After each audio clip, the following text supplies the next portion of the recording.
Michael Saylor, co-founder and executive chairman of MicroStrategy, has made one of his boldest predictions yet. Over the next 21 years, Bitcoin will outperform the S&P 500 by nearly 29% annually.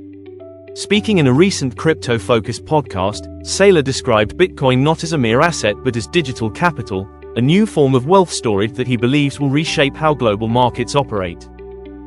His claim builds on MicroStrategy's role as one of the largest corporate holders of Bitcoin, with more than 638,000 BTC on its balance sheet, worth around $40 billion. For Saylor, this holding is not just a bet on price appreciation, but a foundation for a new financial system.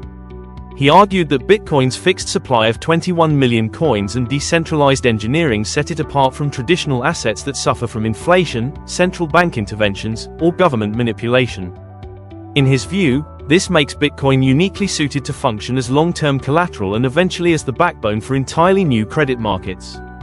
Saylor pointed out that Bitcoin has already outperformed the S&P 500 and other asset classes like gold, real estate, and bonds over the past decade. While equities generate cash flows and dividends, Bitcoin's scarcity and predictable issuance schedule provide what he calls a more reliable engine of appreciation. He predicted that as institutions recognize this pattern, they will increasingly allocate to Bitcoin and reduce their reliance on equity-heavy investment strategies. Saylor compared Bitcoin to assets such as land, art, or gold. They may not produce income streams, but they maintain and even grow in value over time, especially in inflationary environments.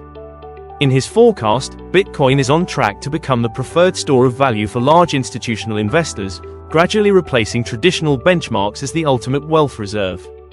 A central part of his thesis involves Bitcoin-backed credit markets. According to Saylor, the next wave of financial innovation will be loans and bonds collateralized with Bitcoin. Today, volatility is often driven by smaller investors who are forced to sell because they lack the ability to borrow against their holdings. This creates downward pressure and cycles of redistribution.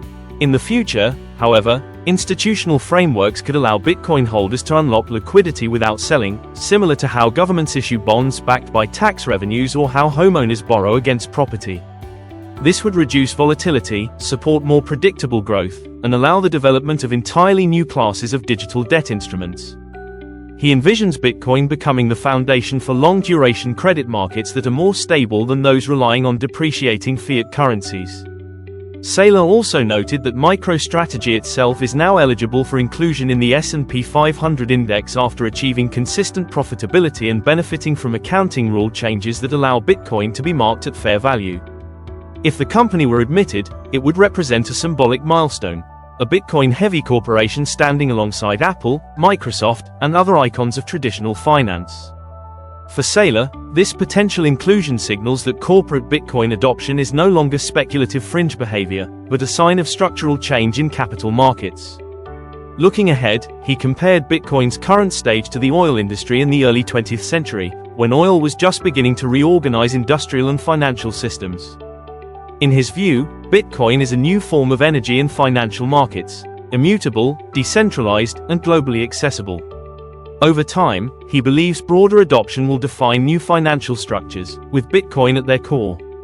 While critics point to volatility and regulatory risks, Saylor emphasized that every redistribution phase is part of Bitcoin's maturation. As coins move from early holders to long-term institutions, price swings will moderate, liquidity will deepen, and Bitcoin will evolve into the most reliable financial asset of the century. Michael Saylor's prediction that Bitcoin will outperform the S&P 500 by nearly 30% per year may sound extreme, but it captures his conviction that Bitcoin is not just an asset class but a transformative force. Whether one agrees or not, the scale of MicroStrategy's holdings and the growing number of institutions following its lead show that this thesis is shaping real-world strategies. For more insights on Bitcoin, credit markets, and the future of institutional crypto adoption, remember to like, subscribe, and keep learning here at Blockchain Reaction.